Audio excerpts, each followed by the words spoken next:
Hey team, I hope you're having a great day wherever you are in the world right now, and welcome to the first ever episode of Unhinged. Now, Unhinged is a podcast series where I travel New Zealand and seek out some of the most interesting and unique characters our country has to offer and find out what makes them tick. The episode you're about to see is with Ricky Cribb, and for those of you who don't know who Ricky Cribb is, he is the uncle of media star Willie Wairoa and is also a member of the Advanced New Zealand Party. Not the Advanced Conspiracy, they're not conspiracy theorists. Now, Ricky is what you'd call a very passionate and free-spirited individual, but what I think is important is that he's actually a very kind and loving man, and he actually has a lot of wisdom to share about spirituality, Māori teachings, and being true to yourself. I hope you enjoy the first episode of Unhinged, and if you like what you see, please make sure to like, share, and subscribe if you want to see plenty more of this content further down the line. So what's the last name, Harris? Williams. Harris Williams. What a Harris powerful Williams. name. Thank you. And yours is Cribb, right? It's not... Ricky Cribb, yeah. Where's the Wairoa come from? Well, the Wairoa comes from pretty much from our, it basically means the spirit, you know, Yeah. in Māori. So I think that's something that's always been part of who we are. And I think William, my nephew, he's pretty much, you know, adopted that name, William Wairoa, and he's put another I in there, which differentiates it from Wairua, but Yeah.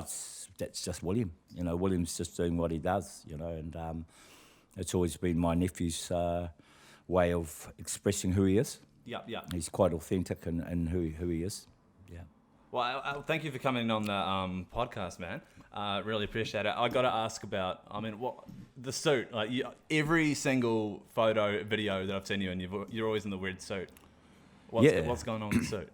Well, you know, Johnny is my manager, and he wanted me to get 2 suits from China, and he said, "What colour do you want?" I said, "Red." You know, and red being because I've always worn a red suit. That's the Chinese flag colour, though. Yeah, ever since I got it given to me. Yeah, but it's got nothing to do with the Chinese flag, nor the, you know. William was making jokes about, Uncle Rick was a prospector for the mongrel mob. That's why he wears red. And it says, you know, people will make their own conclusions out of anything. And at the end of the day, for me, red is the most powerful colour that you can get. So I'm standing in my power. I'm standing in who I am. I've got no affiliation to anyone but who I am. Yeah. And that's it, bottom line. And people can make their own assumptions and make their own conclusions and draw up everything under the sun. But I'm just telling you straight, I'm Uncle Rick, you are. And I'm really empowering people to be themselves, you know. I've got a saying that probably embodies everything, that tūranga waiwai, which is very much tūranga waiwai is standing in your mana, on your land, who you are. Yeah. You know, what your mountain is, what your river is, what your iwi is. So tūranga waiwai is when you get to that time where you stand. So it's a time in your life you come where you stand in your power. You know who you are. You know your connection to the universe. You know your connection to everything. And so that's something I've been putting out for years because it's something very powerful in Māori. And a lot of people understand it. In Māori, it's tūranga waiwai, stand tall. There's over 7 billion people in the world and no one more powerful or unique like you. Well, I'll tell you what, I had a whole introduction written down here for you. For the viewers at home who didn't know who Ricky Cribb was, but how good a start is that? I think we've pretty much nailed it on the head. There it is. There it is. Hey, listen, red suit, you've been a part of the Advanced NZ Party this year. Relatively successful campaign. 0.9% of the vote. You guys have disputed that, but... I don't think... I'd rather probably go down with the foundation of who I am, who I am. So I'll just rewind because I think I'm not a political activists like they try to say we're conspiracy theorists. Yeah. So we'll come back to that question. Right, so we'll rewind right back to who I am. Right, so essentially who I am is that, if I go back as a child, I was brought up as an ariki, which is pretty much a child that's brought up in such a way that they don't lose their connection with their wairua, you know. Yeah. So my granddad was the oldest of 18. My mum being the oldest, her name was Te Whaia Cribb, or Te Whaia Mātaki, and she married my dad, who was William Cribb. But, as a child, I was with my granddad and my grandmother. And of course, basically I was being babysitted right through my childhood because mum couldn't look after me, nor dad, because they both worked. And so I had the blessing of being able to be with my granddad. So there were energies that I was aware of from my heart up and over my throat and over my head as a child that are still with me now. So I don't profess to be any different to anyone else, but basically every child has that. Every child has that connection. But what happens is, in society, we get taken away from that connection and we get indoctrinated in a microcosmic way of life, which is basically societal slavery in a sense, but we don't even know because we can't go back to the source of who we are. So I've always had that blessing with my granddad. He'd sit on the sofa and I'd look up and his eyes would be shut. But I had a connection back then and his knees were higher than my head, so how old am I? Yep. I know that I was old enough to know that you don't sleep sitting up. So you're talking about a spiritual connection there. Absolutely. Something that transcends the fifth dimensional space, I guess, like the touch. Absolutely. Absolutely. I live in that dimension. I don't think any child doesn't. Every child born, just like you, Harris, everyone out there, they are actually connected to that space. I mean, according to Māori, when you come into the womb of the mother, you've got the DNA of both parents, Yeah. And basically everything in the physicality of the world connects you. But there's a light which they call a pukinga, and the pukinga is the light that actually molds the baby from the spirit world. So you've got an umbilical cord connection with your mother. You do, Harris, and everyone else does. Yeah. So we all have a connection to our mothers, even when they cut the umbilical. Why is the umbilical cord connected? Because there's a connection beyond life. And that connection is what they call the wairua. When people understand that you're connected in these ways, and Māori are very, very much aware of this connection. Yeah, well, I've got a question about that because how much is Māori folklore and the legends and the ideology, how prevalent is that in Māori society today? Because I know when the British came and colonised, for example, and they brought in Christianity. Yep. And then Māori spirit and legends kind of took a backseat to that, But how prevalent is it now? Because you're talking about it. Yeah, well, if you read my thesis, which I wrote, called Te Paki Our God, which is a film. Yeah. It's called Te Paki Our God. It talks all about colonialism. Okay. It talks about exactly what you're saying.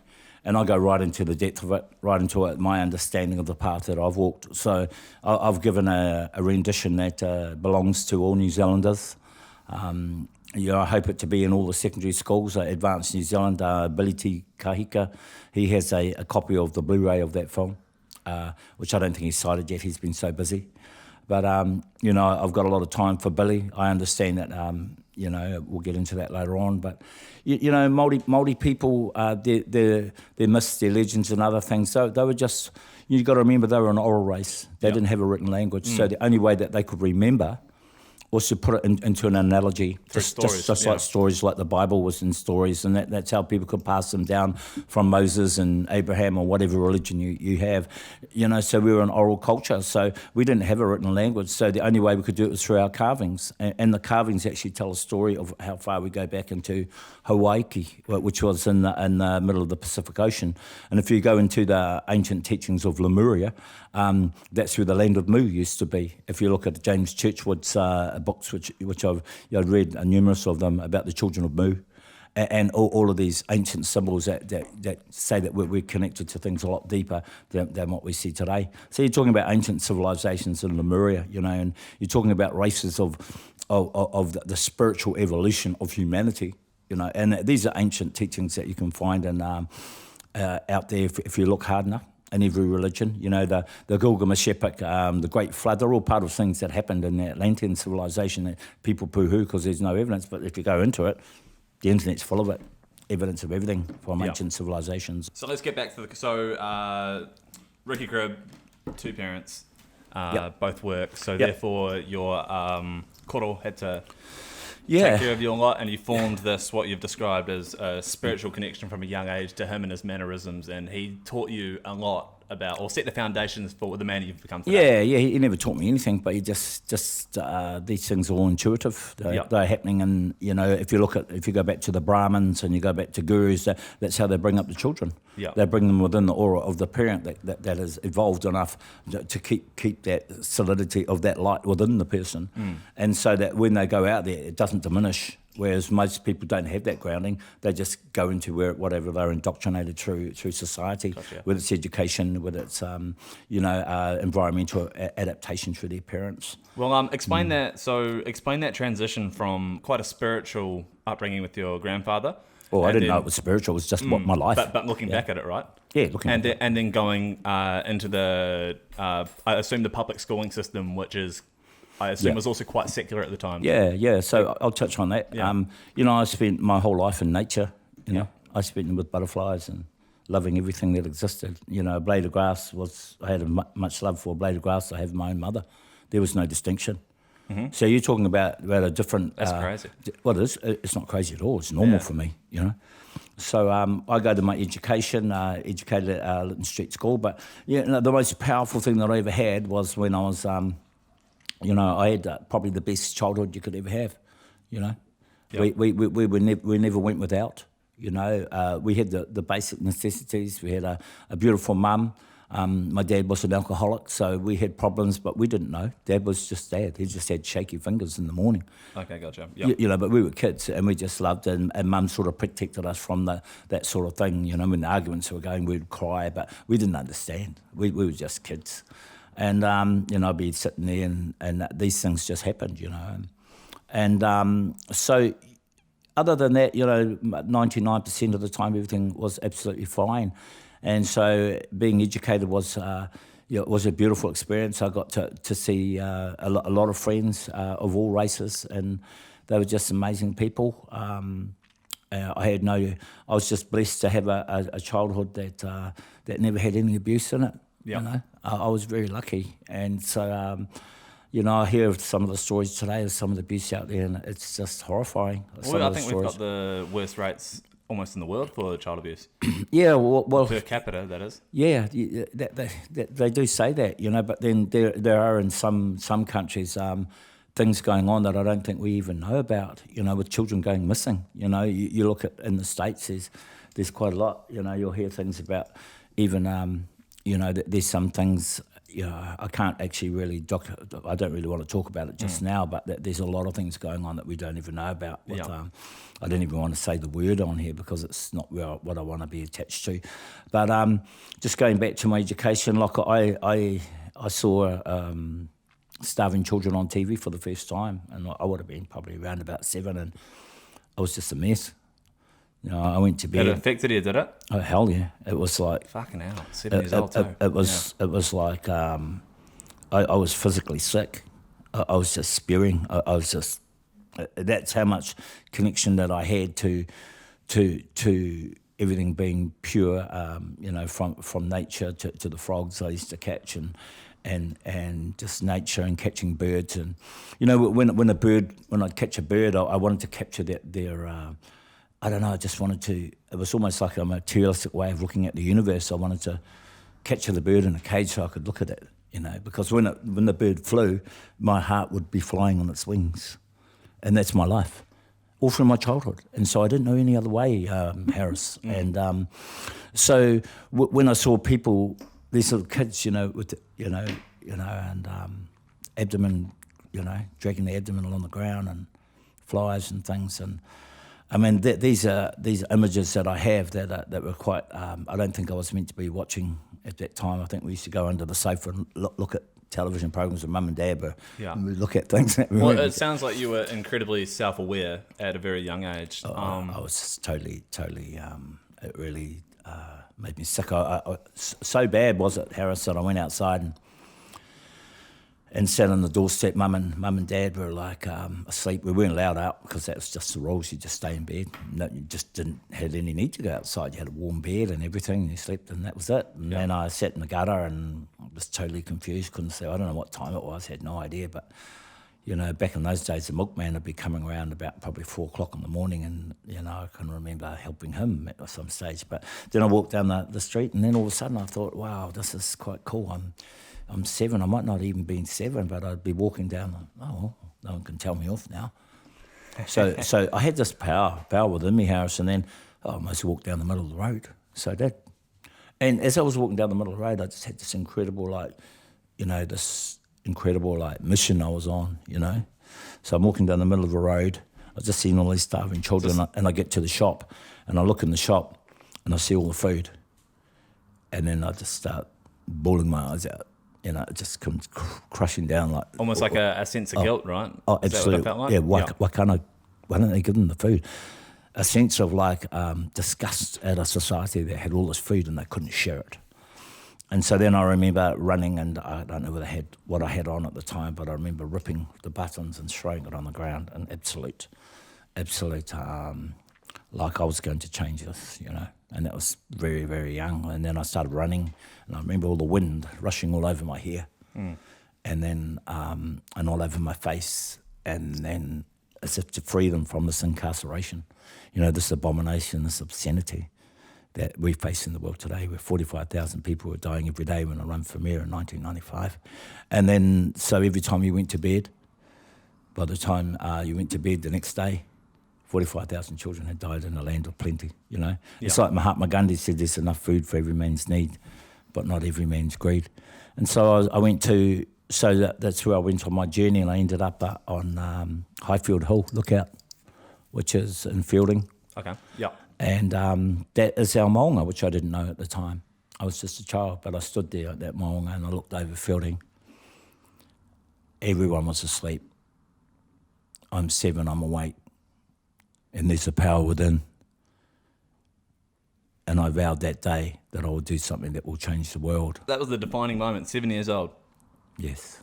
Yep. Well, 7 years old. That's just crazy to me because childhood is this magical. You're almost in a naive state of bliss, aren't you, when you're a child? Absolutely. Because the real world problems aren't there, and a naive state of bliss is exactly what it is. That's really what it is. And I mean, I remember the defining moment for me, because when you see something so shocking and so horrible as a child, it's almost alien to you because you're used to this world of rainbows and butterflies as a comparison. And then absolutely. I remember looking at the tally September 11, 2001, and I was like 4 years old, and I can remember it like it was yesterday. Wow. And seeing these people falling down the building, jumping to their deaths, and seeing these buildings crash and smoke and fire. 4 years of age, wow. And mate, it's just ingrained. I couldn't comprehend what was happening, but there definitely was a part of me that knew that what I was seeing was wrong, and it was. And I think this happens to a lot of people, growing up. But the fact that you were 7 years old and was able to contemplate what you saw and sort of critically, I guess, analyze and make a vow to yourself that this is the moment where I'm going to try and make a difference. That's pretty incredible, man. It was something that was deeper than me. There was a power within me. It was just like the whole of Fielding. Everyone was asleep. I'm the only one awake. I'm the only one who knows about this, but I wasn't. But there's a real, like a wave. I can't describe it. Just a wave of consciousness that just envelops your mind, your heart, and your soul for a purpose, which pretty much put down the foundations of why I have such a love and compassion for humanity. And I tell everyone when I go out to the daily, I have my fun and I'll do anything, to increase that incitement that my nephew's created. It's given me that platform where I can just quietly, and then I go and I put my arms around the guy or the girl, and they're all my mates, and just tell them, I love you. And they go, we love you too, Uncle Rick. Yeah, that's beautiful, man. And that's what I do. Beautiful. I do that 9 hours a week. And we love you too, Uncle Rick. And they're excited, they're having a good time. And the youth of today are the leaders of tomorrow, and I want to make sure that I plant that seed that somehow will and it's definitely, it's definitely a beautiful world out there, but the world is definitely not being controlled that way. Well, there's a lot more good than bad, but I mean the bad gets. But who holds the power? I'd say the media in terms of what we know and don't. And the politicians and the banks. Yeah. And negative press. Negative press just gets more attention, doesn't it? I'm not gonna click on a story that says Ricky Cribb went to the Daily and told a bunch of Massey students that he loves them, which is fantastic. That's a beautiful thing. But imagine if everyone did that at the same time. Yeah, but I'm not saying that it's right that this is the case, but this is just what happens. So no one's going to post a story on that, right? I understand. But Ricky Cribb comes into Daily and punches a Scarfy in the face. Well, fuck, there we got a story, don't we? The only thing about that is he wouldn't wake up to another week. Yeah, you got a bit of power in that right hand, do you? Oh, it's probably the right. The right's the one. The left's a bit of a. That just sets up for the right. But I've had a few scraps in my time, and you could probably talk about that because I think that's really important. Yeah, well, I mean, if it's absolutely, that's who I am. Mate, well, tell me about these fights. Yeah, well, but basically, Primer 1, first week at school. Yeah. I get in there and here I am in the sandpit just playing around, making these sort of sand things, and I go to have a drink of water, and some guy, I don't know who it was, but he happened to be a European, which didn't really matter. If it was a Maori European, I would have done the same. And he just threw sand in my mouth as I had my mouth open, to drink out of the water fountain. And of course, I swallowed half the sand, and I couldn't, I think it was all a Hamatangi Beach I'd swallowed, and it felt like that at the time. And, here I was, hey, man, I'm just a kid just starting school. So I just turned around with him, and just came up with the old right into the guts, Just gave him a punch, and then he just... Gut punch, that'll do the trick. Yeah, he was just winded, mate. He was down there, well, he got a bit of his own medicine. So, I'm sort of like the instant karma man, I come with instant karma. And so, my great-granddad, which is my great-great-great-granddad, I don't know how many generations it is, but he's Thomas Cribb. Is he Pākehā or Māori? He's English. Okay, gotcha. And he comes from London, Piccadilly. I don't know everything about him. We've got it in our whakapapa, but we only found this out recently. But William Whiter and my uncle was my great-great-granddad of so many generations. He was a champion boxer of England. Famous with a statue, and so I had something in my genes. So and his relation jumped on a boat and married a woman up the Wanganui River here, the Whanganui River, Kuia up here, and that's where we come from. We were quite fair for Māori. Yeah. So I had a genetic advantage, I suppose. Having a knuckle boxer for an English champion, ain't no one was going to push me. I was only a little fella. I was only a skinny little Maori fella that was pretty good at sport and could hold his weight with most competitors. But just going back to the scraps, I went to Form 1. Form 1 is year 9. Yeah, year 9. Yep. And look, I'm just on the jungle gym, and I've got my hands up there, and I'm fielding intermediate, and year 7, sorry. Simon Lisinski, Simon Lisinski, redhead guy. He would have been, he was just towered over me. Tall guy, and didn't know he was a boxer. I didn't know anything about it. Mum wouldn't let us go boxing. My old man was a boxer. William Cribb was a boxer. And he used to take some hell of a hidings. He used to come home and show us, this is what you do, and you play possum, and you take out the guard, and you come up to the right. And he used to do it every night, He'd have a few drinks, and that was my childhood. And then, that's just the way it is. And so Simon Lisinski's standing on my hand, and I said, "What the hell are you doing?" And he looks at me and says, "What are you going to do about it, boy? What are you going to do about it?" So, I leave the swearing out of it because I don't want to be known for the swearing. So I just grabbed his leg and pulled him down to the ground, and then he came down to the ground, and then when he got up, he just started jabbing me in the face, and my head was going boing, boing, boing like this. Well, you just sponged that. Bro, I didn't know about boxing, man. I was only in Form 1. Well, you got to know if someone's socking you in the mouth. That was the first time I'd ever got hit. Was by this guy in Form 1. My brothers never hit me. Yeah. This is my welcome to male domination and bullying, bro. Yeah. So he was just going bang, bang, bang. I was like, oh, wow. So being my brothers, the first thing you do is you get them in a headlock, get them on the ground. So I jumped up, got them in the headlock, ran them into the stones, where all the stones were around the thing, man. I was just going for it, mate.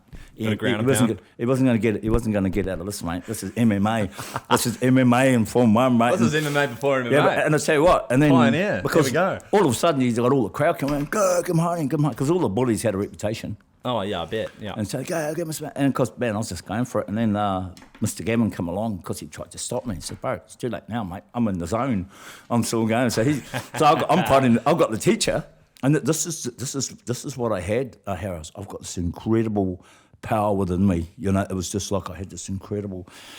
And I was just going for it. And once I got into that zone, you wouldn't want to see me, mate. I just turned into this animal, you know, which I couldn't control. It was just this force. It was very scary, but it's a warrior spirit in you, mate.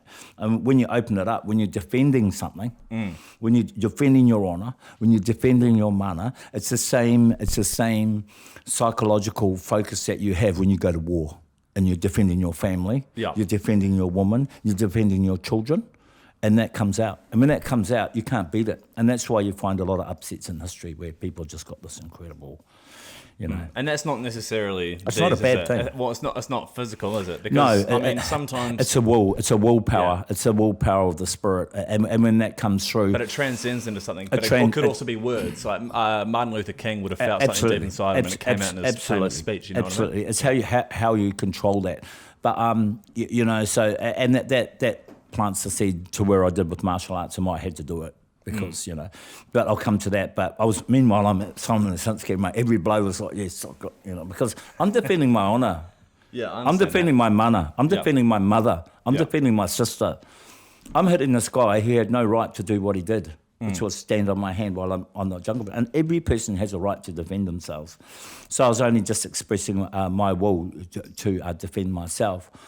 And, and so Mr. Gavin was trying to, you know, stop it. And he says, oh, Ricky, cut that out. So he starts grabbing my arm. So it's... Because, you know... Well, it was a redhead too, so I can imagine quite pasty skin. There would have been a few marks. I don't know, mate. It was just you know, I think it was entertainment, you know, during... for everyone that was around, but it happened. Look, it happened. Yeah. Look, it's over. You know, I won't say whether I was just in it. It happened. It happened so fast. I didn't know it was going to happen. It was just happening. Yeah. And you know, I didn't even get told off about it. You know, I didn't get scolded or nothing. It was that's different from today. You would have been expelled. Well, basically, if everyone had a phone, mate, it would have been viral. It would have gone viral. On the news, probably. Oh, probably got on the news, mate. Well, mate, you see some of those stories. Bro, they've got no idea. Out of some Auckland school, and there was a bunch of Polynesian girls just beating the crap out of some terrible. That's terrible. It's terrible. You know what I mean? But but yeah, back to the 70s or 80s, or wherever you're at school. Yeah. Well, you just don't know. It was just one, and it wasn't a lot of bullying out there. That I didn't encounter anything else after that. Maybe I was here to clean up the bullies, and we learned to the Ricky Cribb come. But the thing is, like, you know, Scots College, Wellington, mum worked from 4 to 9 o'clock at night. You know, my sisters would say 7 days a week. Yep. My sisters told me that sometimes, you know, that the cupboards would be bare, and mum would fill them up when we come home from college. These are the sacrifices that mum wanted to get us an education. Yeah. So, you know, I wasn't really much into school. I was too busy looking out the window. Ricky, what are you doing looking at? Back to my work. But, you know, I just found it really quite, you know, and I was learning about all these things, and I used to copy off my mate, Philip Stevens, you know. And then when I looked at his letters I wrote, I said, man, I had better grammar than him. And what was I doing copying him? Because I didn't have any self-belief, because, you know, on the radio they always said, and I said this at Fielding Ag when I run for mayor, and I talked to Fielding Ag, Mr. Menzies let me speak to the school, and I basically told them, you know, I hated being a Maori. All they ever said that you'd never get a job, you'd be overweight, you'd end up in prison. And the statistics just went on and on. It's just what you hear on the radio when you're a kid. Oh, okay. Like I'm an impressionable kid from the age of like before 7. You get this Maori bashing that goes on. You know? Okay. And it goes on in the media. Oh, and you started to believe it. Of course you do. That's all you ever hear. You had no TV back then. Mate, I had no idea. All you ever hear is, Polynesian got arrested on blah, blah, blah, blah, you know? Yeah. And then a Caucasian. What the hell's a Caucasian? I don't know. I'm only 7. But everything was about the Polynesian, the Maori arrested, Maoris haven't got a job, overweight, you know, smoking. And it just kept on going on. And all of a sudden, I'm a Maori, so, geez, I don't really like this. No. So then when you go to school, it's like you sit back and you think, you're not very well educated, so I've got no. So basically, once that gets in your head, it becomes psychologically damaging, and it actually affected me. Well, I can imagine if it's affected you, it affects everyone. It affects all the other Māori people. They all sit at the back of the class and they have their heads down like this. They'll be down like this. Mate, I mean, I was at school a heck of a lot more recent than you, and I had growing up playing rugby, and especially at intermediate, the most talented, gifted, witty, and usually when you're witty and have a good sense of humour, it usually relates to a high intellect. So these are smart boys too, and very talented Māori boys. And it's just conditioning, mate. Yeah, I remember, and these guys are more gifted at footy than me, and they've got a better sense of humour than me, and would get into the classroom and they're just going like this, or they'd be rat bags and piss off the teacher, and it's like, well, mate, what are you doing?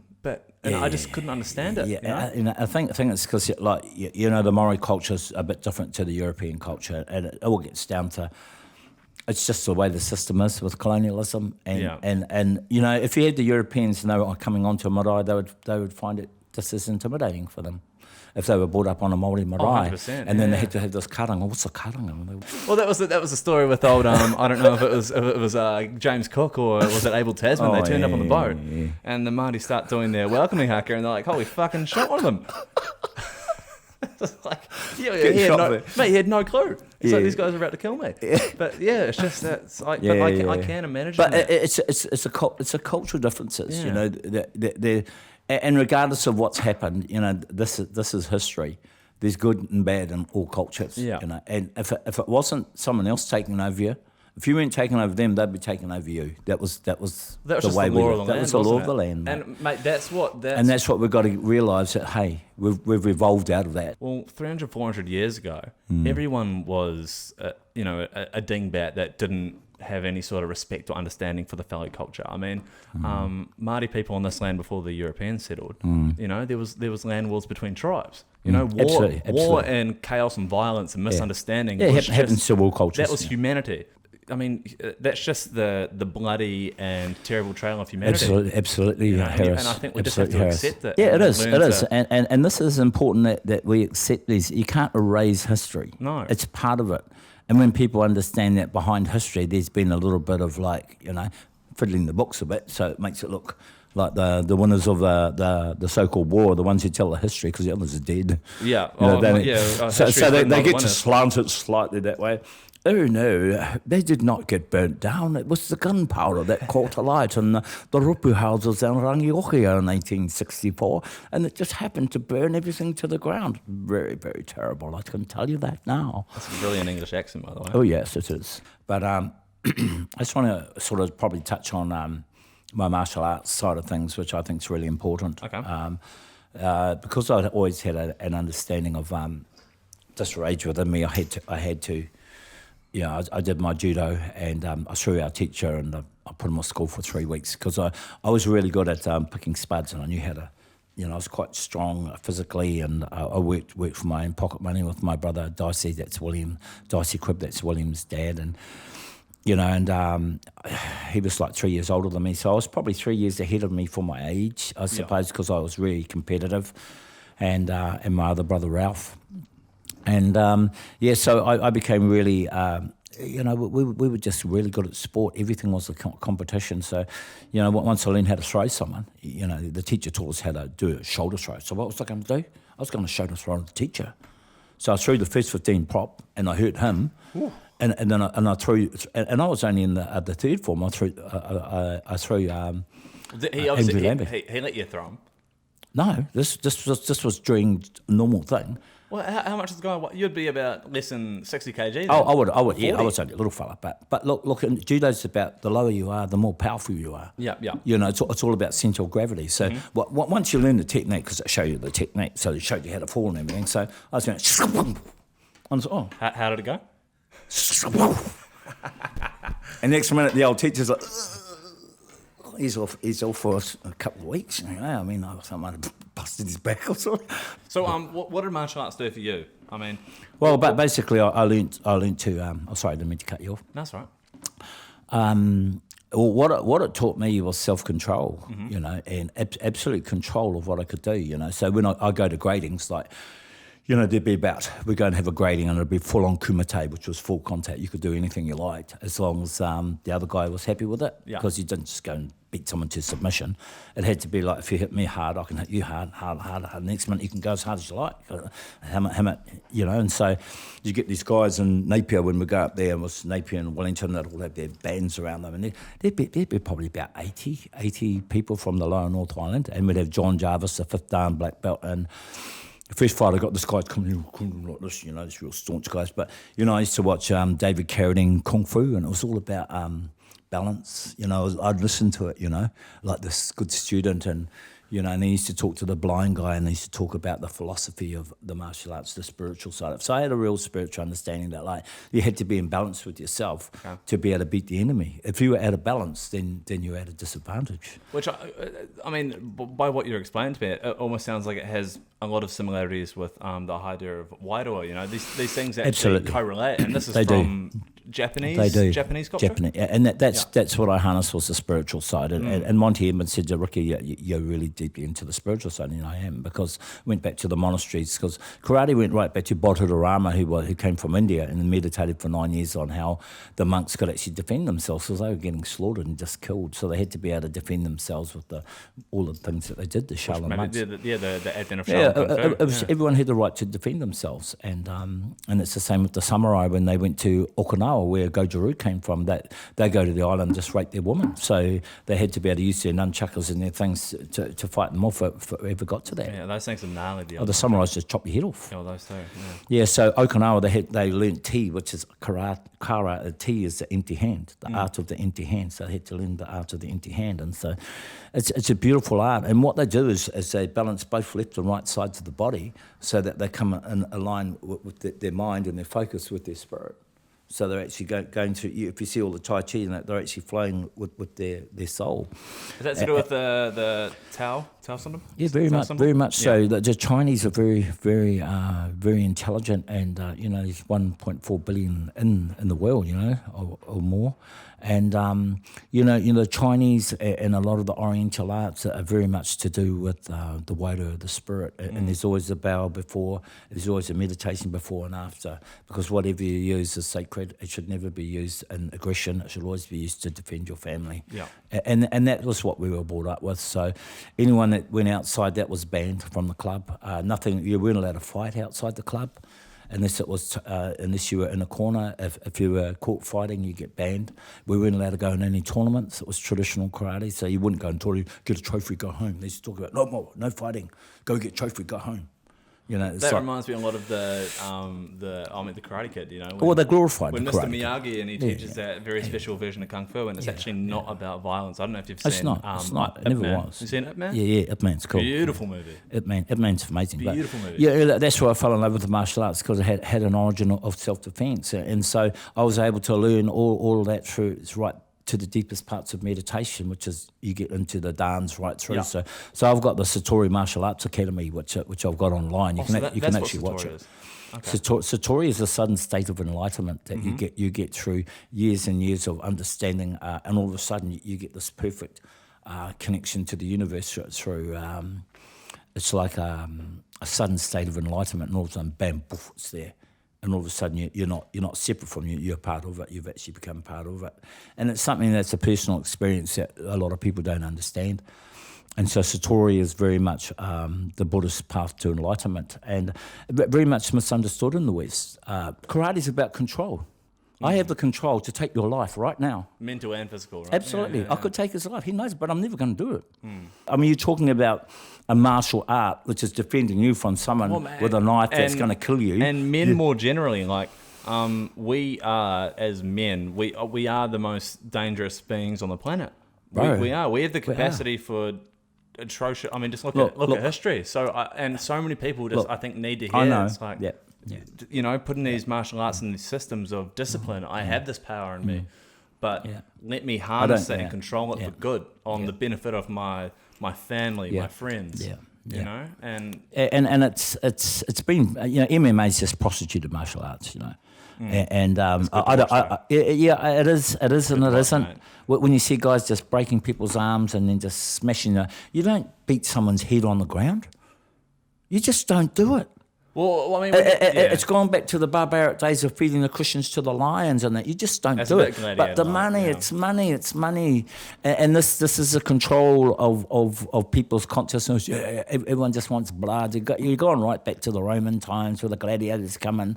Oh, but we've got rules now. You got a couple of 10-inch. You might as well just have bare fists. You know, when well, so it's not control though, because the market dictates it. And, right, I know. It's just the money. It's just, well, that's because they've been conditioned to do that. I mean, people. That's just human nature, though. We like violence, whether we like it or not. Yeah, but we've been programmed. Look, when I did my Bachelor of Applied Visual Imaging, I did all the films, the most violent films, and it just went like, you know, if you see Private Ryan, I think you see about.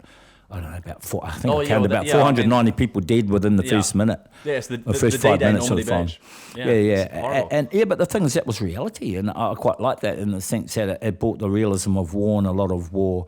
War heroes. It wasn't glorifying violence. It was just, this is the reality, and a lot of them mean cringe. That's exactly what it was like. The guy's holding his guts, calling out for his mum. Oh yeah, that's horrible. I mean, this happened, and it's one of those things that brings out the reality, but. The bastardisation of violence has been going on for so long now. We just, from computer games to everything, it's been going on anaesthetised for millennia. Yeah, it's just it's becoming really right up in your face now. The platform changes, but it's always been there, and I honestly think it always will be. Yeah, I know, but the thing is, now that you're digital media, they're just ramming it into the subconscious, mate. And then you wonder why the people that have got a few screw looses are going out and just slaughtering people, Yeah. Because it's going to happen. You only need someone who is that can't differentiate between a game and reality, and they're not well mentally. Yeah. I think this is a good segue, actually, into your induction or what allured you to the Belita Kahia's Advanced Party message.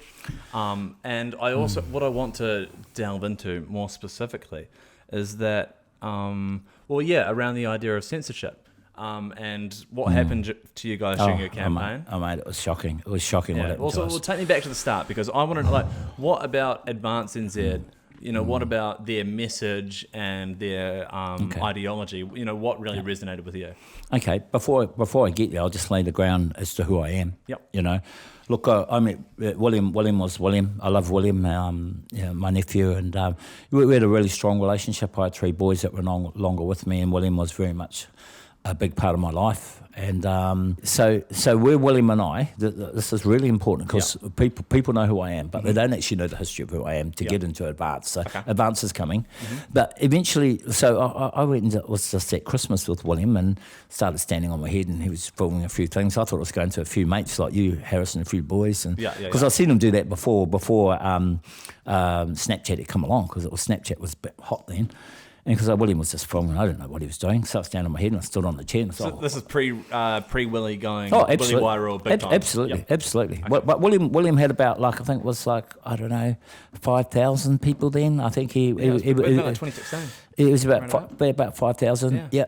And then so I just went in and said, I'll go and do one on the roof. And Dicey goes, don't go doing that on the roof. So we sneaked out and did it on the roof. The next time Dicey saw it was on Maury TV, where we got 1.2 million views for our first interview, and that was only in 6 months. That's huge. And that was more. That was more than any other Maury program on Marae on TV1. No way. And we just went up. We just went up there, and I saw Jonah Fahu from Game of Thrones. Within a minute, he saw me come down the stairs. He was in tears, laughing. Because I was in the zone and I was just being incorrect, laughing my head off. Yeah. Just taking, just because when I laugh, I just reach right into my soul and just pour it out, and everyone laughs. And then everyone just laughs and laughs. And I think that's what really, William really captured that. And, he really captured that. So back then when we were up at Dicey's and that, and then I was up on the roof and all the rest of it, and then I was going up elevators and on trains and then playing the harmonica upside down at Rhythm and Vines. Next minute, I'm at Rhythm and Vines upside down, and they're going, you are. My legs are going up like this. Well, mate, his rise was incredible. It really was incredible how big he got in such a short amount of time. I maybe Johnny Danger. Yeah, he but Johnny might- James, he might be even bigger than that. Johnny James, I told him to steer clear of him. Yeah. Because Or a he lot didn't want to come out, his though. content was really not nice. And even though when you're doing a two-tie in the river, that's not good. That's not good for the hour, brother. Sorry, keep away from that. Well, because Willie was just Willie, getting Johnny James has got so many views because he's like a little kid, William. I love him intensely, but that's just William. He's quite. Oh, he's still a young buck, really, isn't he? He's childlike in that way, but everything he does is funny. But it might be funny to William, but it has an effect, whatever you do, you know. And I think he's got those challenges I now think where he's he done is. a really good job so far. Yeah. Well, there's other things that him and I know personally, which I won't talk about on of here course, because terms of Willie the I'm his brand. uncle, and I've had some which you do, I have to. course you do, yeah. I've got to protect him just like I protect my mother or anyone else, and Yeah. and even my brother would be. He's been. There's some things that I can't really talk about. I love my Well, family. that's I've got to family, keep. mate. I've got to keep that Yeah, separate, without a especially when it's going out there.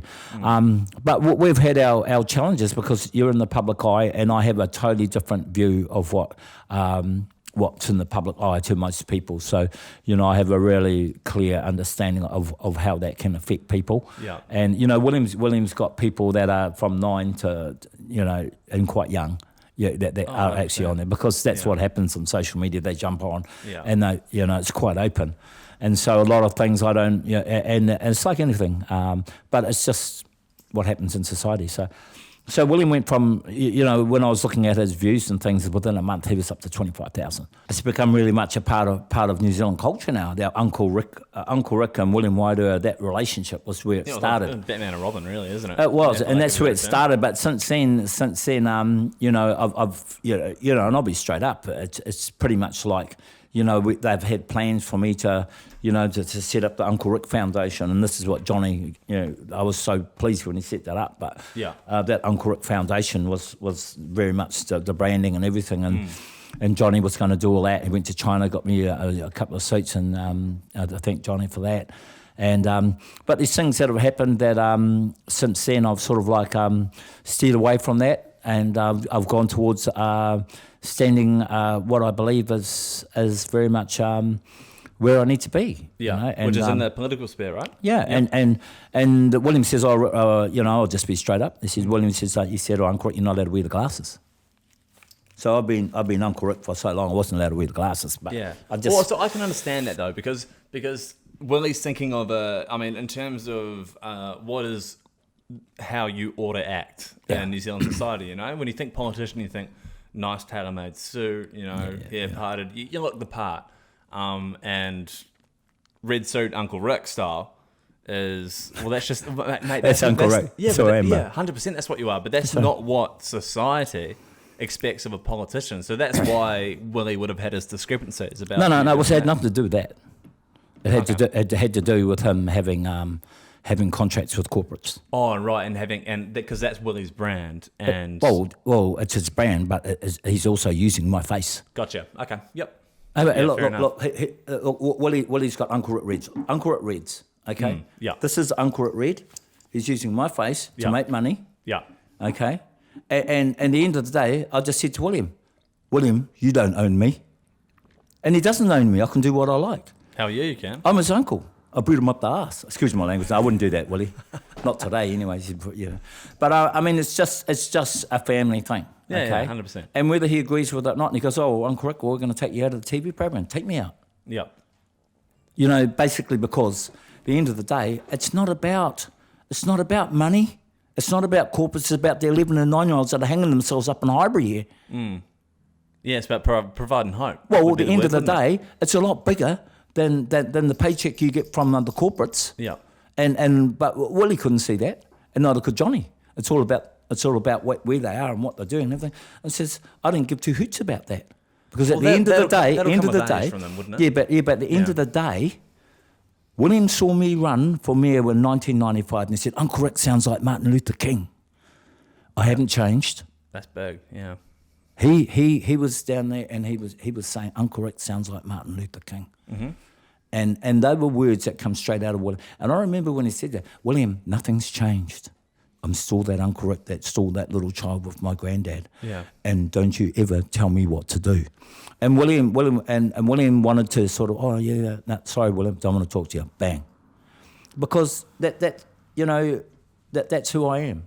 And one of the first things I brought out was one of the first things I said that went out on TV was, tūranga waiwai, stand tall, don't care what anyone else thinks. Mm-hmm. And I'm authentic to that.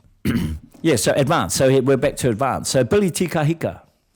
Look, I knew Billy. Just through my sister and Craig Loader, our well-experienced musicians. And I met him years ago when he was playing Jimi Hendrix. I've never seen anyone play Jimi Hendrix like Billy Tikahika. Apparently he's a very talented musician. He's incredible. And I was just gobsmacked at him, I've seen Carlos Santana play live, And just on how much I love guitar players. Like, I'm at a rock concert and there's George Thorogood playing. He's within probably 3 meters. I'm right at the front of the stage. I wasn't going to miss it. And there was George Thorogood, and he was playing on his steel, and he looked straight at me. He's looking at me, not taking his eyes off me. He's moving his stuff and throws it to me. By the time I wake up, because I'm in this focus zone, I'm like a rock, and I see people jumping up like mad, crazy people, and I'm just standing there like this. And he's looking at me, he takes a slide and he throws it to me. But I see it coming down, oh my God. I come out of that sort of meditative state, go to hits my hand, hits my elbow, bang, on the ground, gone. The one thing I couldn't catch. I can catch a rugby ball, but I dropped the one thing that I should have caught.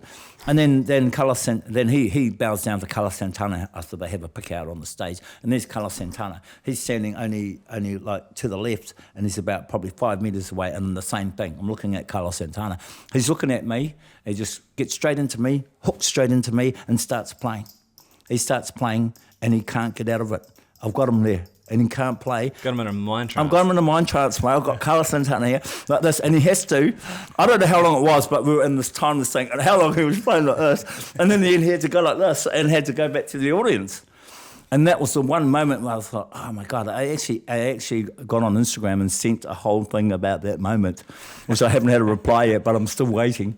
But that was really amazing. But I've seen some pretty cool concerts, I bet you have.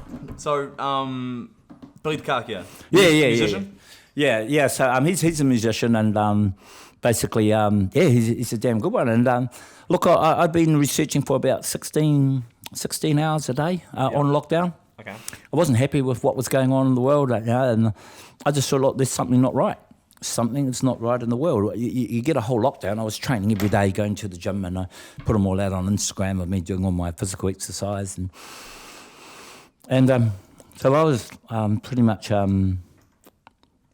just researching a lot of material, and I was listening to Brigadier General Robert Spalding. And he's no mug. You got to check. You got to check your sources. I mean, there's people out there putting a whole lot of crap out there, and that's honest to God. There's a whole lot of stuff out there. But if you basically source your material, know the people that have.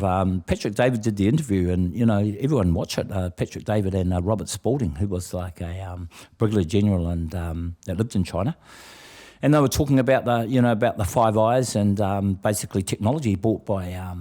What's the Five Eyes? Five Eyes is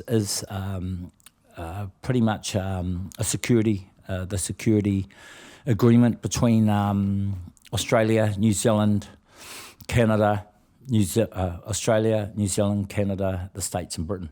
Okay. So it's like a security network of people that basically have an agreement of some sort. But they call it the Five Eyes. It's quite open out there. But what basically got me interested in it was like I watched, and this wasn't just like a little. This was a 2-hour interview. So this was full on the works, and they were talking about international lawyers about what was going on in Wuhan and all sorts of things. But it was coming from people that were pretty much in the right place in national security of the states, which he'd been the director of. Yeah. So they're not idiots, And so if you check your sources, and as you know, everyone has put the conspiracy theory right over us. That came out as soon as I said Advanced New Zealand's coming.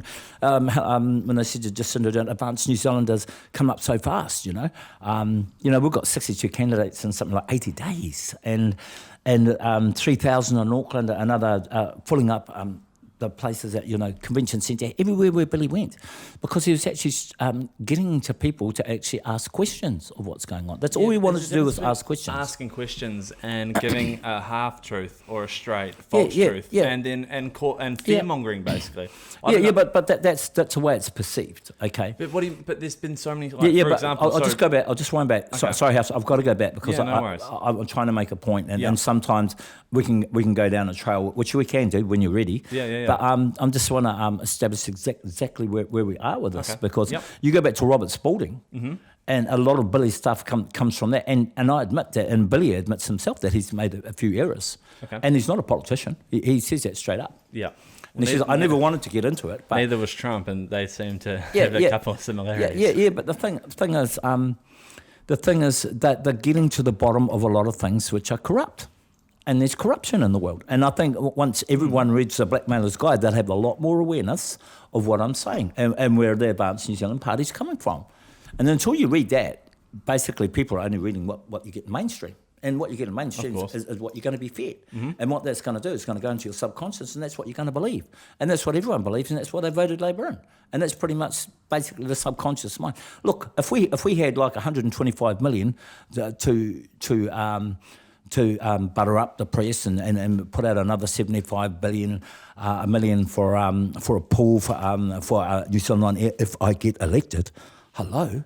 I mean, I've heard about briberies, but that's straight in your face. But at the end of the day... But that's a massive claim, and I'm going to dispute that isn't a bribery. I mean, no, it's not a bribery. No, but it's just saying. Think like small business, like the Labor government has spent over $1 billion in small business subsidies to try uphold our economy. I'm sure they have, because they definitely have. Yeah. So we're forking money to try uphold our economy and keep these businesses alive. Because I understand that. And I understand. Media's no different to that. I understand that. So this isn't a bribery. But the media is a very, very powerful source. It's one of the most powerful. I say it's the most powerful source of mainstreaming people. Look. I'll just say this point, and then I'll go back to where I was. Look, we've been absolutely slaughtered in the press, and I understand if it had been a bit more balanced, we may have got a better say. But I'll come back to that. And the reason being is because we're going against the narrative of the only truth, which was mentioned quite clearly, that the government is the only truth. The government is the only truth. And it was mentioned by Jacinda Ardern live on TV. They were the only truth, and so was the health minister. And this is straight after the World Health Organization had put out their fatality stats that were 0.3 to 0.8. They went to 3 to 6%. And this was coming from the CDC as well. Now, this is not conspiracy. This is what's happened through the World Health Organization, the CDC, and our government's come out and said that the government is the only truth, because they're saying the lockdowns don't work, but she's saying... Well, recently a few of their professionals, and not all of them, a few of them have come out and said, listen, the lockdown strategy isn't the premium go-to strategy. Good. Okay. Good. No, a few of them have said that. Good. Okay, this has been in the news. All right. Now, what? That was a big change from what she said before. Then, straight after. Jacinda hasn't said that. World Health Organization. Okay, but here's the thing about the lockdowns. Okay, so. But that was the belief at the time. Yeah, 100%. But that's the point. That fatality and that the lockdowns didn't work, and she was going, that was the only truth, that they were the only truth. Well, I don't think she quoted that was. No, she didn't quote the World Health, but she said that the government was the only truth, and that their health was the only truth. We are the only truth. In the news at the time, the World Health Organization was saying lockdowns don't work, and that wasn't actually part of their paraphernalia at the time. No, that was at the time that it was done. Anyway, it's I can't actually point exactly where that was, Harris. But I know at the time that was a big part of the Advanced New Zealand, because we were really pushing that hard. Yeah. And that was basically when we went for our Auckland March, which was never, which we had all our pages pulled down for no reason. Well, not for no reason. I mean, no. There's no reason for that. This was a week out from when we had the High Court decision. Yeah. Okay. Okay. But I'll come back to that. So we'll come back to that point. But at the end of the day, when we get to Billy and where that all happened, look, I listened to Billy. I listened to Billy when he had his live here, and I put my partner down here because I've voted Labour all my life. I voted for Jacinda Ardern. last year, and I got caught up in her charm, in her communication skills and everything, and that's okay. I was quite happy to do that. It's my free will to do that, but it's also my free will to challenge it now. And that's what I did, and I did it because I found a movement of people, not a political party. It was never a political party; it was a people's movement. We couldn't even be registered because we'd missed the registration to be a political party. That's what makes it was the a movement Advanced Party movement a bit scary. You can think it's scary. In my opinion, if you read the Blackmailer's Guide, I don't think it's scary at all. And I challenge people to read the Blackmailer's Guide. I only just read that the other day. I read it in 2 sittings, 270 pages in just 2 sittings. Yeah. Read the whole lot. Couldn't put it down. Well, Ricky, I mean, I've got a quote from you here. When you said you did a Facebook post this morning, and you said Christchurch rocked by an earthquake, Muslims murdered in their mosque. Is this the plan of the New World Order? Well, it's just my free will to speak. I know it's your free will, and I'm just saying. I'll take that to the grave with you, mate. You have every right to say that. Okay? That's okay. And I've been very careful about saying it because. But there is no evidence whatsoever. No, there is no evidence. There is no evidence. But free will, like New World Order. Unless you see the tape. Which you're not allowed to see. What tape you're not allowed to see? What do you? Well, I've never seen it, but I know. So friends, how do you know it exists? Because I know friends that have seen it. What tape? It's illegal to have the tape of what happened there, because there was more than one person. Oh, you're talking about the Christchurch terror attack? Absolutely. Well, I saw the live stream right when it happened. So you saw the whole thing? I watched. Have you still got it? No. Have you looked at it actually looked at the footage? I watched the entire. Did you have to watch it? Oh. I didn't have to. So you saw it when it was happening? I was just watching it. What did you think? Not live. It was like a few minutes after it was posted. So what did you think of it? I could never watch it. Oh, it was the worst thing I've ever seen. I could never watch it. I couldn't believe it. So I was like, this isn't New Zealand. This is some terrible footage taken from Syria or something. And I actually did a bit of, because I was so shocked by how graphic it was and how many people were actually in this mosque at the time, which we found out later, 51 deaths. And I looked up the Al Noor Mosque in Christchurch on the Facebook page. And the first thing I saw was a very distinct carpet pattern on the Facebook page, which was exactly the same as the terror attack video. So I knew straight away this is actually happening a few minutes ago in Christchurch. Oh my God! So I saw the whole thing, mate. I wouldn't want to see it. Has that affected you? Because you've seen a lot of you've seen it all, mate. You've seen the 9/11, and now you've seen this. God, what sort of world are you coming into? Well, that's the thing, mate. So, the internet's a heck of a lot more regulated. It is now than it was when I was 13, 14. I could go when I was 13 years old. I could go to Google, type in a video that was just circulating through school. Like, whoa, this guy got his head chopped off. Really? You could type it in. Boom. First thing you see, right there. Oh, now it's more regulated now. Which is fantastic. You don't want to see this stuff. But mate, in terms of watching that Christchurch footage, that whole event definitely had a massive mental toll on me. I had a rugby game that following Saturday, and my parents came to watch, and I actually went up to them and I said, guys, I actually don't think I can play today. Yeah, I don't blame you. I don't ever want to see it. No. I can't see it. And it wasn't, but just the idea that someone could unleash this sort of violence and hatred onto a group of innocent people, it really messed with me emotionally. Yeah, but if all we're saying is, look, it happened. We all know it happened. But all we're saying is having an inquiry into these things, because I don't think, if you read the Blackmailer's Guide, and I only just read it the other day, and a lot of what's in there is just so damning to the personage that we look up to in the political system. Of course, but that is claims, Ricky. I mean, they're only claims. They're only claims. Yeah, but that's the thing. I could say right now that Jacinda Ardern is a part of the New World Order, and she wants to mandate vaccines and take over the world. I know. But that's a claim, right? That's a claim. Yeah, but that's a load of bullshit, quite frankly. And the thing is, there's a lot of things that you can't prove, and you're not going to ever be able to prove, and hence why things go on. The thing is, you've got people who've got to have critical thinking, and we're not expecting people to they actually got to find out for themselves. They can't find out. I don't want to tell them, even though that's what we're asking people to do is just don't perceive everything on mainstream media as being the truth, because it's not. And we went on a march. We went on the Auckland March, which was not allowed to be televised, and the reason why it wasn't allowed to be ever seen on there. Now you tell me, We got ruled in the High Court. I understand that, though. And on a technicality that, such and such or other, such and such or other. Hey, forget about the technicality. The High Court judge ruled that we couldn't go in the minor party debates where Peter Dunn had exercised his democratic right that they had a right to.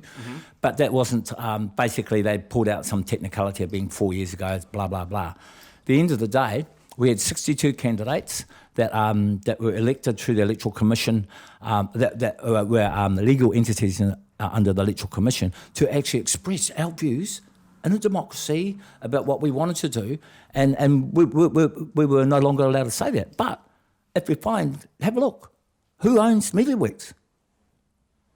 Oaktree Capital. Tokyo?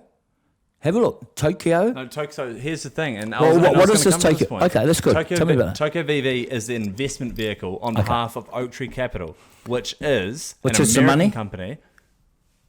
Oaktree Capital is the money. Yeah. They own Tokyo BV. It's the money?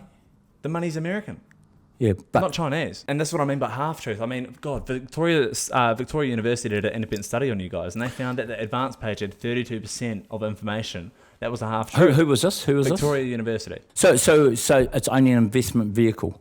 How much? Do you know how much they're actually investing? I'm not sure on the numbers, but basically the whole idea behind that investment vehicle, right? Yeah, but is that until you find they out, grow Tokyo BV and the big sum of the money goes back towards Oaktree. Okay, well then we go back to the blackmailer's guide again. Now you go back to communism. No, listen. No, you go back to communism. But the Chinese Communist Party, they don't tell you anything, right? Of course they don't. They don't tell you what companies they own either, do they? No, but the Americans don't. Yeah, I know. But the thing is, if the Chinese Communist Party does own them, I'm not just saying for argument's sake, and this is where we want to have a look into things. Look. I understand that we may have, but what we want to do is have a royal commission of inquiry into these things. That's what we're asking for, and this is the bottom line. The bottom line, which is pretty much, which I'm lucky I bought this, was the People's Commission of Inquiry. Yeah, but it's like me having a commission of inquiry into is the Earth flat? Like it's like no.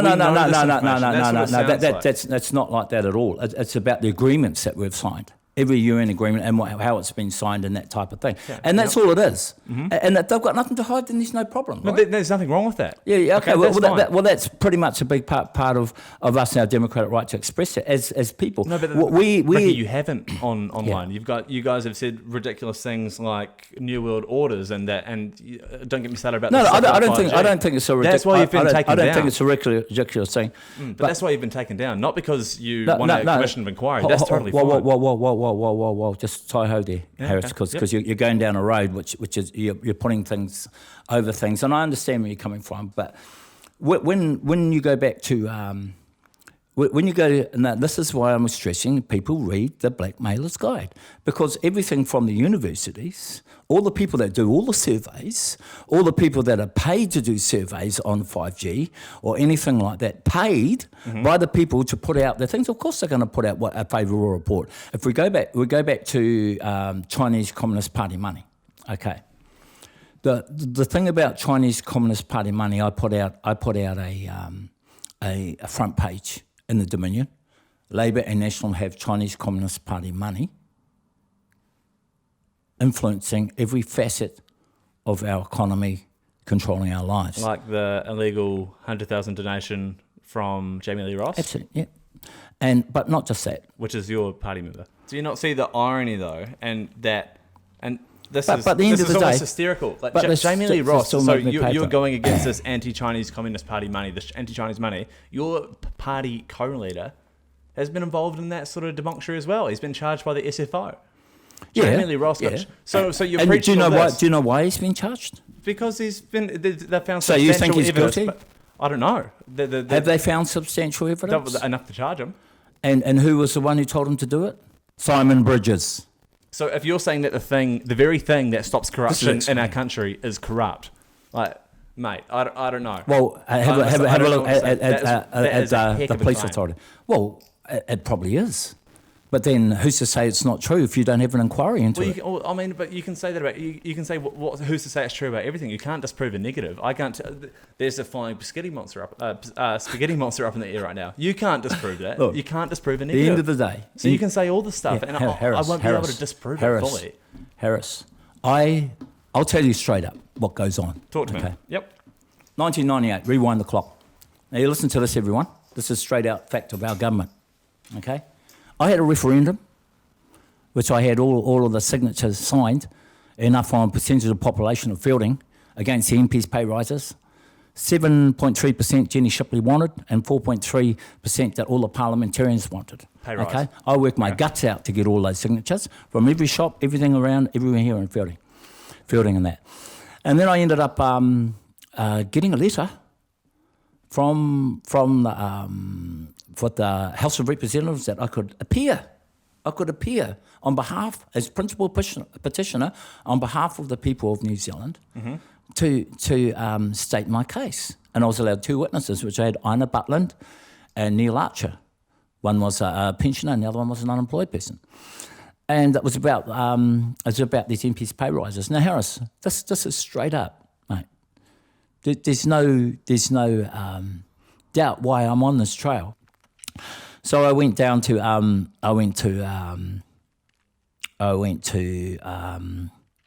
Jill White. Was it Jill White? What's it? The lady that was the MP for Labour, and I gave it to her. It went in there and it got accepted and everything.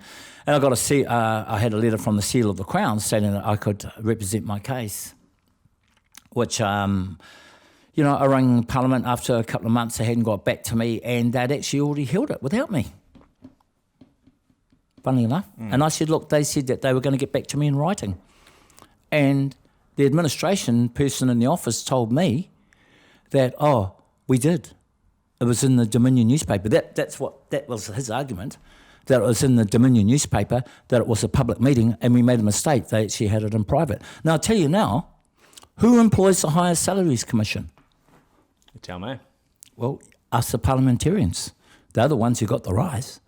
And this is what if you have a research, what we want to inquire, who actually pays the pay rise that they got as the Higher Salaries Commission is actually employed by those in Parliament.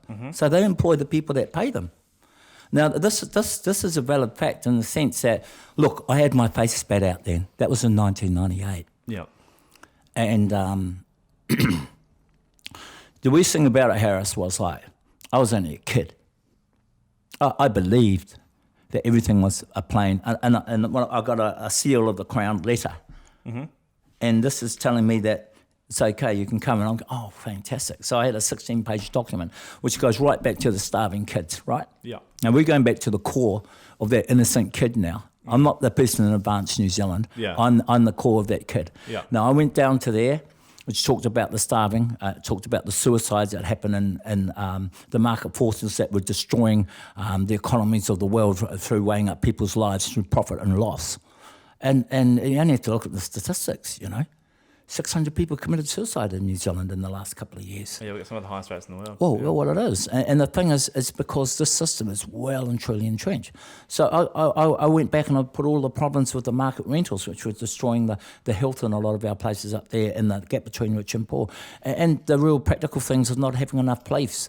And basically, I talked about art and culture, that, if they supported that, they didn't have the pay rise, and they were statesmen like Michael Joseph Savage said that, we were public servants, to serve the people, and it wasn't about the money. And I had all of these valid things that I wanted to talk about. And then, I just got shut up. And they had a letter saying that I could go there, and now what do? So I've got a document, totally pissed. I couldn't believe it. It's just like my tongue being cut out, just like it was cut out when we had our national march, no reason given. A national march with 2,500 people, 2,000 to 2,500 people in Altair Square, Facebook, Instagram, YouTube, pulled down simultaneously. Now that's a coordinated effort, and I write about it in that post. That's a coordinated effort. A week after being pulled out of the High Court. Now come on, that's no coincidence. Who gives them the power to do that? Well, Facebook's own power. They're all no, it's not just Facebook, YouTube, Instagram, simultaneously. They've all got the same policies on misinformation. But we're having a march and they pull it down. It was brought down because hold on, Harris. I know you're trying to to justify everything. But I'm telling you now. I'm trying to get to the bottom. Listen to me, Harris. Listen to me, Harris. Yep. I had my tongue cut out in the High Court decision, right? Yeah. I went up there with my own money, the third time I've been up to Auckland, what I believe in for the people of New Zealand, to speak as a representative of this nation in a political party, Yep. to have my voice and my democratic right to speak. Yep. I'm allowed that. 100% you are. Who gives anyone the right outside this country to take that down so that we can't have any voice at all? Who stands for me? Who stands for the person of New Zealand that has been, just like you, brought up, watched the programs like you when you were a kid, watched all of this crap out there? Who gives them the right to simultaneously, at the same time, take them all down in 24 hours? Take it all down. I'm trying to put you in the picture. This is what happened. It was reported on 1ZB. These are private companies. Reported on 1ZB, whether it's private companies or not. So, but Hold it's a on. argument. No, I'm talking about my democratic right Yeah, to but that freedom comes- of speech. that Now, hold comes on. to government. So then, what's actually happening? You talk about the New World Order, simultaneously, big companies, big tech companies. Private companies, Facebook, yeah, doesn't matter whether they're private or not. Big tech companies, Facebook, YouTube, Instagram. But I'm telling you now. They have the I'm right telling you now. to dictate. I don't care what do right and they don't have. want on their side. Honestly, Harris, I don't care what right they have. I have a right too. In your country, I yes. have a right too. In my country where this is happening, I agree. and we wanted to challenge that through the press, that they had no right. And that's the thing. It's not the Labor government shutting you up, though. No. Hold on. It's not. Hold on. Hate speech. Depends what you mean by hate speech. Or that's Are you inciting violence? No. Anything that the government, anything that is not, and this is what the lady from been proposed. the lady. No, it came in October. Hate speech laws. No, it was about being able to, anything that's not the government narrative is hate speech. No. Can be considered hate speech. Check it then. There's a law. Check it then and come back to it. There's a law. There's a law, and it came from New Zealand First, a lady, a particular name. Now, if that's true, then who gives them the right? Whether they did it or not, I don't have the proof, or whoever pulled it down. Someone pulled them down. Irrespective of whether it was our government or not, it doesn't matter. The fact is, I'm a New Zealand citizen. Yep. I'm marching. My petrol money, my mate's petrol money, who cut all going up there. All these people converging on there for a peaceful march That's your about right. the future and our freedom. That's your right. It is our right. But you got that right. Yeah. And no, we did have the right. Yeah, and you went and did it. It's Yeah. just the sites that you wanted to disperse it on didn't give you that right. Why? Because they had their Now own the laws. question is why? Why no reason given? Like I said, that's a different Why? argument. Are we going to regulate these social media giants Why? to- Absolutely. to adhere to the same governmental liberal policies that we hold? Isn't that interference in our political system when we have a political say as 62 candidates? No, because you that knew. have paid. You should have read the rules and regulations. No, when you went on but the site. there was no reason given before we even marched. They pulled them down before we even had a chance to speak. Well, it doesn't have to be a reason. You need to read the but- booklet on the hold community Harris, guidelines. Harris, they That's the preempted, reason. they pulled it down, given no reason. The reason's in the community guidelines. That's what I'm saying. Yeah, but Read the- we hadn't even done anything. well, when you're saying that For all- COVID's made in the lab, for all that we did. When Billy Takaka is saying it's COVID's not made about in the that. lab. It's not about that, Harris. that is what it's about. That's why he got took down. Yeah, but when was that? That was yesterday. That wasn't today. We could have been talking about it's- Macrame it's for all they know. What was it? Avalanche? If you continually spurt misleading information, and also the study backs it up. That's a fact check study and you can argue with sources are corrupt or where the money's going. Okay, Harris. But do you see? No, why I do people not like see. me- I do not see at all. You know why? What Tell you've me. got to look a bit deeper than your rules and your regulations that they make. Have a look at why they did it. Why do you get us, a little piddly little nothing 9% party? I wouldn't say you're nothing though. No, but the thing is, when a 0.9% party, why do we have such an effect on Facebook? That's what I mean, And yeah. Google and Instagram, I have my theories on that. yeah, simultaneously.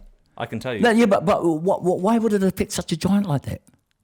Why would it affect such a giant? Just think about it. Think about it. I think Why? my answer's philosophical. Why what we are saying that doesn't adhere to their the status quo. to their fact checkers of their own narrative, which is very much a big part of the New World Order, whether you like it or not.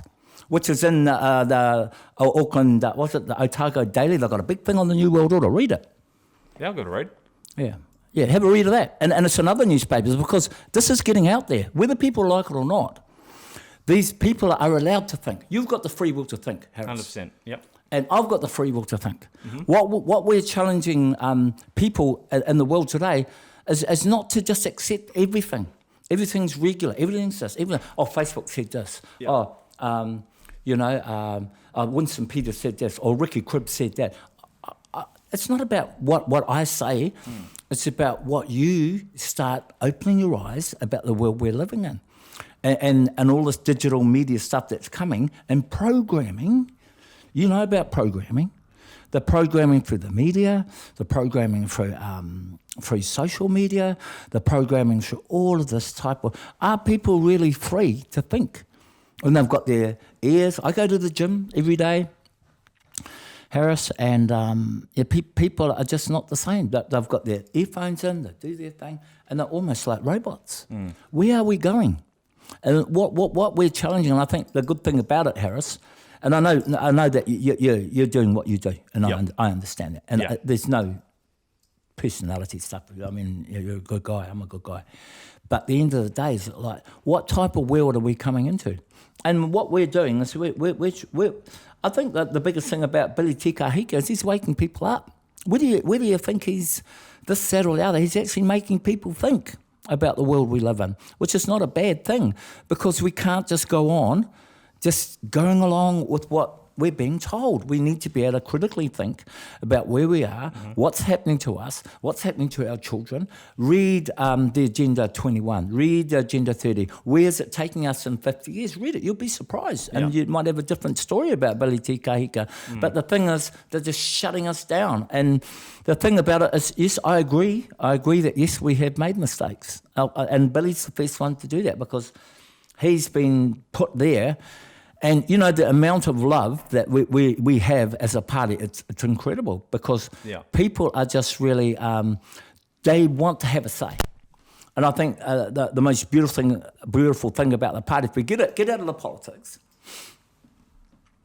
is about the movement of people that have a tremendous amount of love, that may be, in some factions, not all, some factions may be misguided, but those that do know the facts, and we steer clear of those that we had to sort of, hey, don't say that because that'll get us in trouble, but that it leaks out, and then the press get into it. Okay.